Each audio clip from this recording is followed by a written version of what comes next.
अदिति, शायद अब हमें साथ नहीं रहना चाहिए, कहता हुआ निखिल बाथरूम में घुस गया। लेकिन निखिल की बात पर हैरान सी वह कुछ कहना चाहती थी, पर तब तक दरवाजा भड़ाक से बंद हो चुका था और तेज शावर चलने की आवाज आने लगी थी। एकाएक अदिति को तेज चक्कर आने जैसा महसूस हुआ। वो टेबल का सहारा लेकर पलंग पर बैठ गई। वे दोनों पिछले 4 साल से लिव इन रिलेशन में रह रहे थे। इतने लंबे समय तक साथ रहते रहते अब वह निखिल से शादी के बारे में सोचने लगी थी। आदिकाल से वैवाहिक बंधन पुरुषों की फितरत को तो कभी भी नहीं बांध पाया था, पर अब तो सारे बंधन तोड़कर नई नई मिली आजादी का जश्न मनाती स्त्री भी पुरुषों के जीवन के इस मापदंड के समीकरण का हिस्सा हुई जा रही थी।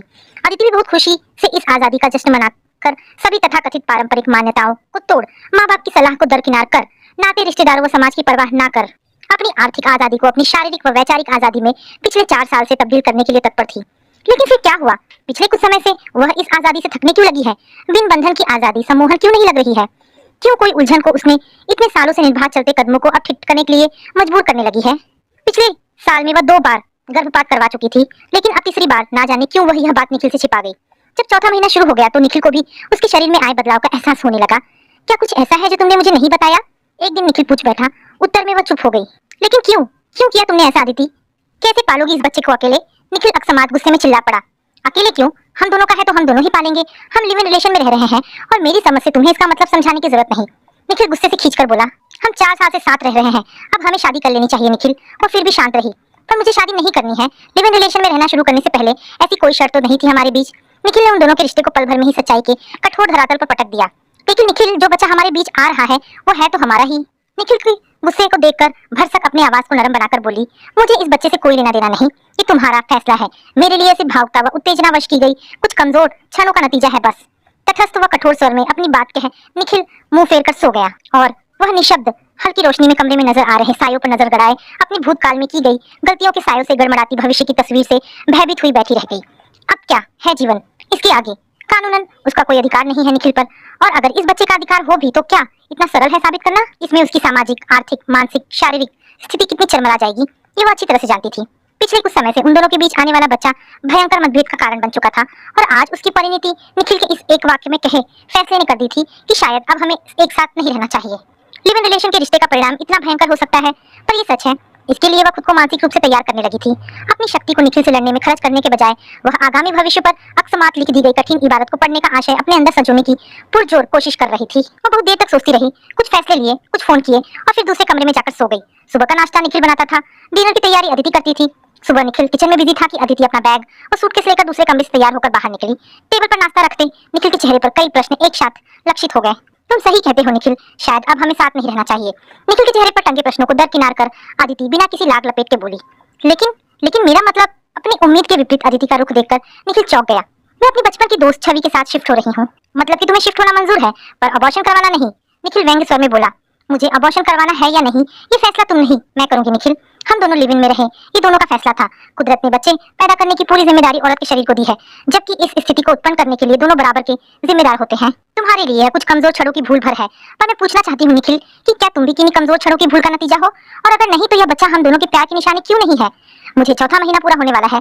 अब या तो मैं अपनी जान पर खेलकर इस बच्चे को खत्म कर दूं या अपनी आन पर खेलकर इसे जन्म दूं, ये मेरी मर्जी है। अदिति शांत मगर दृढ़ स्वर में बोली। एक पुरुष कुंवारा बाप बनने में शर्म महसूस नहीं करता तो एक स्त्री क्यों? कहकर अदिति बैग कंधे पर डाल सूटकेस खींचती हुई बाहर निकल गई। टैक्सी में बैठी अदिति का दिल व आंखें आंसुओं से सराबोर थे। इतना बड़ा फैसला लेना सरल नहीं था। थोड़ी देर बाद वह छवि के फ्लैट की घंटी बजा रही थी। छवि को देखते ही अपनेपन की उष्मा से पिछले कुछ दिनों से उसके अंदर जमी हुई बर्फ पिघलकर बाढ़ की तरफ तूफान मचाती हुई बहने लगी।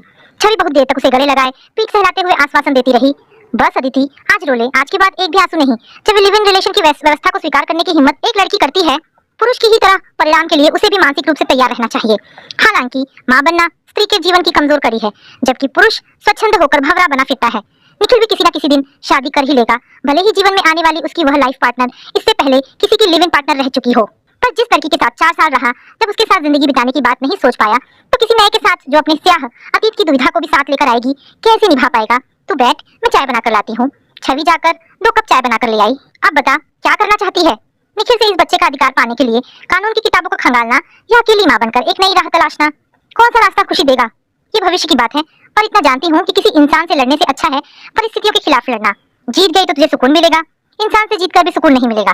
तू ठीक कहती है छवि, मैं उस बात के लिए कमजोर क्यों बनूं, क्यों रोऊं, गिड़गिड़ाऊं, जिसका कारण सिर्फ मैं अकेली नहीं हूँ। अपनी शक्ति, अपनी हिम्मत, अपना पैसा उस उबड़ खाबड़ बियाबान रास्ते पर चलने में क्यों झोंकूं, जिसका अगर कोई समाधान निकलेगा भी तो तब तक मेरे जीवन का सारा रस सूख चुका होगा। शाबाश, ये हुई ना बात। अब तो वही पुरानी अदिति लग रही है, जो परिस्थितियों की गुलाम नहीं बल्कि परिस्थितियों को अपना गुलाम बनाने की सोचती थी। और फिर थोड़ी सी परिस्थितियों का ही तो फर्क है अदिति। मैं शादीशुदा हूँ, पर बेटा हॉस्टल में है, पति 2 साल से विदेश गए हैं। मैं भी तो अकेली ही यहाँ जिंदगी जूझ रही हूँ। परिस्थितियों से निपटना व सामाजिक व्यवस्था और उसके बनाए दायरे से बाहर जाकर परिस्थितियों से निपटने में बहुत फर्क है छवि। बोलते बोलते अदिति की आंखों में 2 आंसू के बूंद आकर फिर अटक गए। जानती हूँ, पर एक दरवाजा बंद होता है तो कई नए दरवाजे भी खुलते हैं, बस खोलने की हिम्मत होनी चाहिए। चल अब कुछ खा ले और ऑफिस जा, छुट्टी करने की कोई जरूरत नहीं। खुद को कमजोर होने का मौका बिल्कुल नहीं देना है। थोड़ी देर बाद दोनों ऑफिस के लिए निकल गईं। उसका आने वाला बच्चा अब उसके शरीर से टकराती नजरों में सवाल बनकर उभरने लगा था, लेकिन उसने कुछ छिपाया नहीं। कई बातें छिपाने पर तनाव से गुजरना पड़ता है, इससे अच्छा है एक बार सच बोलकर खुद को शांत रखना। अदिति ने भी एक बार सबको सच बताकर सबका मुंह बंद कर दिया था। बच्ची का जन्म हो गया। अदिति के घर में पता चला पर कोई उसे देखने भी नहीं आया। छवि ने औपचारिकता निभाते हुए निखिल को भी खबर दे दी, पर उसने भी पूरी तरह से बेरुखी दिखा दी। प्रीशा 1 साल की हो गई थी। छवि की जिद पर उसने ऑफिस के सहयोगियों व कुछ निजी दोस्तों को एक छोटी सी पार्टी दे डाली थी। छवि रात को कमरे में आई तो अदिति एक हाथ से प्रीशा को सहलाती हुई चुपचाप आंखों में उमड़ आए आंसुओं को पोंछ रही थी। अरे ये आज फिर बिन बादल बरसात कैसे, क्या हुआ? कुछ नहीं, आंसू पोंछकर अदिति ने जबरदस्ती मुस्कुराने की कोशिश की। कुछ तो है, मुझसे कुछ छिपाने की जरूरत क्यों आ पड़ी? छवि उदासीन हो गई। नहीं, तुझसे कुछ नहीं छिपा सकती। अदिति फिर पिघलने लगी। निखिल शादी कर रहा है, भर्राए गले से वह बोली। तेरा मन अभी भी उसके इर्द गिर्द घूम रहा है? कैसे ना घूमेगा छवि, कहाँ छुटकारा पाऊंगी? वह नन्ही प्रीशा की तरफ एक तक देखते हुए बोली। इस डोर से तो बंदी हूं ना। छवि, शादी कितना बड़ा बंधन लगता है ना हमें। जब उस खूबसूरत बंधन में बंधने, निभाने व बुनियाद बनाने की उम्र होती है तो हम आजादी को चुन लेते हैं, लेकिन फिर यह बिना बंधन की आजादी का मोह खत्म क्यों होने लगता है? विवाह एक बंधन ही सही, पर उस बंधन की आजादी का मोह आखिर इतना आकर्षित क्यों करने लगता है कि एक उम्र के बाद उसमें बंधने के लिए हर स्त्री पुरुष छटपटाने लगता है? कहाँ पर गलती होती है, कौन सी व्यवस्था सही है? अदिति की आंखें फिर बदरी बन बरसने लगी। ये सब सोचकर खुद को कोसने के बजाय एकजुट होकर भविष्य की तरफ देख। अब तो सिर्फ एक लड़की नहीं, माँ भी है प्रीशा की, एक सिंगल मदर, जो आज के आधुनिक जीवन का एक जीता जागता सच है। इसलिए अकेली माँ के इस सच को स्वीकार कर जीवन को नए सिरे से स्वीकारने व संवारने, नए ढर्रे पर ढालने के लिए खुद को तैयार कर। अदिति, दूसरा मैं तुझे बताना चाहती थी कि 1 महीने बाद अविनाश भी वापस आ रहे हैं। छवि का इतना कहना काफी था। ठीक है, मैं जल्दी ही अपने लिए कोई व्यवस्था कर लूंगी। 1 महीने बाद अदिति एक अपार्टमेंट में शिफ्ट हो गई। अतीत को पूरी तरह भूलकर वो पूरी तरह से अब वर्तमान में जीकर भविष्य की तरफ देख रही थी। लिव इन रिलेशन में रहने के बाद अलग होने की स्थिति में सिंगल मदर होना कोई गुनाह नहीं है, और ना किसी को अपमानित करने या कमतर समझने का अधिकार है उसे। खुद का सम्मान करना सीखेगी तो कोई भी उसका अपमान करने की हिम्मत नहीं कर सकता। यही सोचकर वह उमंगों व विश्वास के उड़ते छोरों को मजबूती से पकड़ जीवन राह पर फिर से बढ़ चली थी। लेकिन ऑफिस में मुश्किल साल भर पहले आया विभोर उसकी खींची लक्ष्मण रेखा को पार करने की गुस्ताखी जब तक कर बैठता। सावली रंगत, मध्यम कद काठी, साधारण सी शख्सियत और साधारण से परिवार से ताल्लुक रखने वाले सिरफिरे विभोर से वह जितना दूर जाना चाहती वह उतना ही उसे घेरता रहता। अभी नया नया ही तो बांधा था अदिति ने खुद को। उसके अरमानों पर बंधी ढीली सी ग्रंथि को कोई जरा सा सहारे की उंगली से आराम से खोल सकता था। हर वक्त खुद के बनाए मकड़ जाल में क्यों उलझी रहती हो? एक दिन तंग आकर विभोर सवाल कर बैठा। मकड़ी को शायद अच्छा लगता है अपने खुद के बनाए जाल में उलझे रहना। क्यों, तुम्हें कोई ऐतराज है? वो चिढ़कर बोली। ऐतराज ये है कि यदि मैं उस जाल के अंदर आने की कोशिश करूंगा तो डर है कि कहीं जान ना गवा बैठूं। इसलिए उम्मीद करता हूँ कि मकड़ी ही उस जाल से बाहर आने की हिम्मत कर बैठे। ना तुम यह गुस्ताखी करो और ना मकड़ी का ही कोई अरमान है बाहर आने का, वह त्योरियां चढ़ाते हुए बोली। पर मैं फिर भी इंतजार करूंगा तुम्हारे बाहर आने का। क्यों खुद को सजा दे रही हो? बेबाक सा विभोर आज एकाएक संजीदा हो गया। अदिति उसकी संजीदगी से आंखें कान बचाती हुई घर चली आई। वह विभोर की बातें देर तक कानों में गूंजती रही। प्रीशा 3 साल की होने वाली थी। निखिल का फ्लैट छोड़ने के बाद उसकी निखिल से मुलाकात नहीं हुई थी। अभी तक उसने खुद को सचमुच अपने जाल में जकड़ रखा था। इसलिए विभोर की बचकानी बातों को एक कान से सुनकर दूसरे कान से निकाल देती थी। पर पता नहीं आज उसके संजीदा स्वर में कैसी कसक थी कि भुलाए ना भूल रही थी। विभोर का भरा हुआ सा स्वर निरंतर उसके कानों में गूंजकर प्रतिध्वनित हो रहा था। विचलित सी वह कुछ समझ नहीं पा रही थी। यूं विभोर के लिए उसके दिल में किसी तरह की भी कोमल भावनाएं कभी पैदा नहीं हुई थी, लेकिन आज उसे समझने का नजरिया कुछ बदल जरूर रहा था। अपने ही ख्यालों में उलझी हुई सी वह बिना कुछ खाए पिए बिस्तर पर लेट गई। तभी मोबाइल की घंटी बज गई। उसने फोन उठाकर देखा। इतने समय बाद स्क्रीन पर निखिल का नाम देखकर मानो शरीर का समस्त द्रव जम गया। सैकड़ों सवाल मस्तिष्क में कौंध गए। दुविधा में पड़ी वह फोन भी रिसीव नहीं कर पाई, लेकिन फोन एक बार बंद होकर फिर बजने लगा। अनेकों संशय मन में लिए उसने ना चाहते हुए भी यंत्रवत फोन उठा लिया। कैसी हो अदिति? उससे कोई उत्तर ना दिया गया। लंबे समय बाद निखिल की आवाज की ऊष्मा से वह जैसे मोमबत्ती की तरह पिघलने लगी थी। कोई उत्तर ना पाकर निखिल खुद ही बोलने लगा। उसकी आवाज गमगीन थी। तुम्हारे बिना रहना बहुत कठिन होता जा रहा है अदिति। तुम्हारी जिद से जिद में आकर मैंने रास्ता बदल तो लिया, लेकिन भावना के साथ एक दिन भी खुश नहीं रह पा रहा हूँ। हर समय तुम ना जाने कैसे बीच में आ जाती हो और मैं अलग हो रहे हैं। मैं अपनी बेटी और तुम्हारे पास आना चाहता हूँ, मुझे माफ कर दो। अदिति की समस्त इंद्रियां श्रवण तंत्र बन गई। सांसें मानो अपना प्रवाह विस्तृत करने लगी। शरीर में कोई स्पंदन शेष न था। वह पत्थर बनकर बुद्ध की तरह मोबाइल कान से लगा स्तब्ध बैठी थी। बहुत कुछ कहना चाह रही थी, पर वह स्वर जैसे निर्मल बन रूठ गए थे। मैं जानता हूँ अदिति, तुम मुझसे बहुत नाराज हो, पर बस मुझे एक मौका दे दो, कभी शिकायत ना होगी तुम्हें मुझसे। प्रिशा भी बहुत छोटी है, उसे पापा की साई की जरूरत है। अपने लिए ना सही, प्रिशा के लिए स्वीकार कर लो मुझे। अब कभी तुम्हें अपनी जिंदगी से जाने ना दूंगा। निखिल की आवाज भावनाओं के वेग से नम हो कांप रही थी। अदिति की जबान तो तालू से चिपक गई थी। उसने कोई जवाब नहीं दिया। आज सोच लो अच्छी तरह से, मैं कल दोपहर 2 बजे तुम्हें फोन करूंगा। कुछ जवाब ना पाकर अपनी बात कह निखिल ने फोन रख दिया। फोन स्विच ऑफ कर अदिति निढाल हो पलंग पर गिर गई। बहुत कुछ याद आ गया। वह दिन जब उसने निखिल का फ्लैट छोड़ा था, कितनी निराश्रित होकर घर से निकली थी। अपने बिन बाप के बच्चे को इस धरती पर लाने के लिए उसे भी धरती जितना धैर्य रखना पड़ा था। निखिल ने पलटकर भी ना पूछा था कि वह किस हाल में है। अपने बच्चे के पैदा होने की खबर सुनकर उसके दिल में उसे एक बार देखने की तमन्ना तक ना जागी थी। और आज लेकिन कितना मन भावन व संपूर्ण था यह प्रस्ताव। सच तो ये है कि निखिल के बाद किसी पुरुष के करीब जाने की चाह ने ही उसके हृदय में कभी जन्म ना लिया। सब कुछ बिखर गया था। एक विश्वास तो था ही, चाहे लिव इन में रह रहे थे, दिल दिमाग में छाया तो निखिल ही रहा था। वह पुरुष नहीं थी कि सब कुछ भुलाकर फिर अपना नया आशियाना बना लेती। और इतना सरल भी नहीं था प्रिशा की जिम्मेदारियों के साथ। आज अगर वह निखिल का प्रस्ताव मान ले तो कितनी अनसुलझी बातें सुलझ जाएगी। प्रिशा को अपने जन्म की जटिल विभीषिका पता भी नहीं चलेगी। उसे अपने पिता का प्यार मिल जाएगा, उसे निखिल का साथ वापस मिल जाएगा, जिसमें उसका सामाजिक, मानसिक, पारिवारिक जीवन स्थिरता पालेगा। वह विचारों व भावनाओं के अंतर्द्वंद की कश्मकश से उठकर पीछे तकिया लगाकर बैठ गई।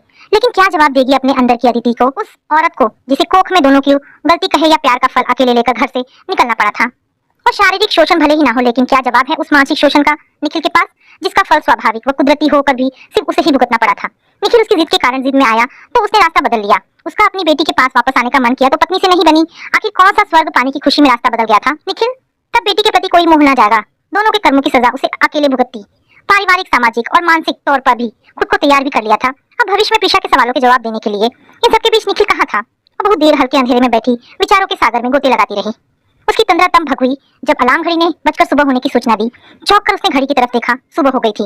पता भी ना चला। उसने प्रिशा को उठाकर स्कूल के लिए तैयार किया, उसे छोड़कर आई। आज ऑफिस जाने का मन नहीं था, इसलिए छुट्टी के लिए मेल कर दिया। चाय लेकर बैठी तो अपनी कश्मकश में उलझी उसकी आंखों में आंसू छलक आए। आंसू तो उस दिन भी छलके थे जिस दिन वह बेसहारा होकर अंधेरे अनजान भविष्य की तरफ कदम बढ़ा रही थी। लेकिन आज के आंसू मान, स्वाभिमान व आत्मविश्वास के थे। आज निखिल व विभोर दो मजबूत सहारे उसकी तरफ अपने हाथ बढ़ा रहे थे। उसका साथ पाने को बेताब थे। उसके मन मस्तिष्क में एक फैसला धीरे धीरे पुख्ता हो रहा था। शायद अगले कुछ घंटों में वह किसी फैसले पर पहुंच पाएगी। ऐसा सोचकर उसने खुद को संतुष्ट किया और घर के कामों में लग गई। ऑफिस का टाइम शुरू हुए काफी देर हो गई थी। विभोर ऑफिस पहुंच गया होगा, उसे उसकी छुट्टी का पता भी लग गया होगा। तभी फोन की घंटी बज गई। उम्मीद के अनुसार विभोर का ही फोन था। उसने फोन नहीं उठाया। थोड़ी देर बाद फोन फिर बजने लगा। वो फोन को बस घूरती ही रही। फोन थोड़ी देर में बजकर फिर बंद हो जाता। उसके बाद काफी देर तक फोन नहीं बजा, लेकिन घर की घंटी बज गई। उसने दरवाजा खोल दिया। परेशान सा विभोर दरवाजे पर खड़ा था। क्या हुआ तुम्हें? कब से फोन ट्राई कर रहा हूँ। तुमने बीमारी का मेल किया था। मैं तो परेशान हो गया था, सोचा शायद तुम्हें मेरी मदद की जरूरत हो, पर तुम तो एकदम ठीक लग रही हो। और सुनहरे सूट में सजी सवरी अदिति को देखकर आश्चर्य से बोला, तुम्हारा फोन उठा लेती तो तुम्हें मेरी कितनी फिक्र है कैसे जान पाती। वो मुस्कुराई। तुम्हें मजाक सूझ रहा है? मेरी तो जान ही सूख गई थी कि आखिर हुआ क्या है जो इतनी देर से मोबाइल नहीं उठा रही हो। विभोर की टेंशन उसे ठीक देखकर अब गुस्से में परिवर्तित हो गई थी। ऐसा कहीं होता है तो फिर कैसा होता है? अदिति मंद मंद मुस्कुराती चाय बनाने लगी। तुम्हें जरा भी फिक्र है कि मैं किस तरह से भीड़ से हाथापाई करता आ रहा हूँ? तो मत करो ना हाथापाई, मुझे अपने घर ले चलो। अदिति की मुस्कुराती आंखें एकाएक नम हो गई। ये लो गरम गरम चाय पियो। अदिति तुम्हें पता है ना तुम क्या बोल रही हो? हर तरफ सा विभोर बोला। हाँ विभोर, मकड़ी अपने बुले जाल से बाहर आना चाहती है। क्या तुम सहारा दोगे? अदिति की पलकें भीग गई। बहुत बड़ा फैसला ले रही थी, बहुत कुछ छूट रहा था। सहारा नहीं, सहारा तो कमजोरों को दिया जाता है। अदिति तुम तो मजबूत हो, बस थोड़ा सा बिखर गई हो। समेट लूंगा तुम्हें। वो भाव विहल होकर बोला। तो समेट लो ना, इससे पहले कि कुछ और बिखर जाऊं। अदिति ने अपना सिर विभोर के कंधे पर रख दिया।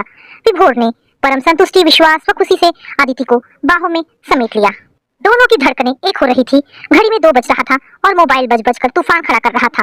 आखिर तूफान शांत हो गया। शायद निखिल को भी इस तूफान के बाद के सन्नाटे के कारण का एहसास हो गया था। उत्तर मिल गया था उसे। तो दोस्तों, ये कहानी यहाँ पर समाप्त होती है। आशा करती हूँ कहानी आपको पसंद आई होगी। अगर कहानी पसंद आई है तो प्लीज इसे लाइक एंड शेयर करें। दोस्तों, ऐसी ढेरों पारिवारिक और शिक्षाप्रद कहानी सुनने के लिए मेरे चैनल को प्लीज सब्सक्राइब करें। धन्यवाद दोस्तों।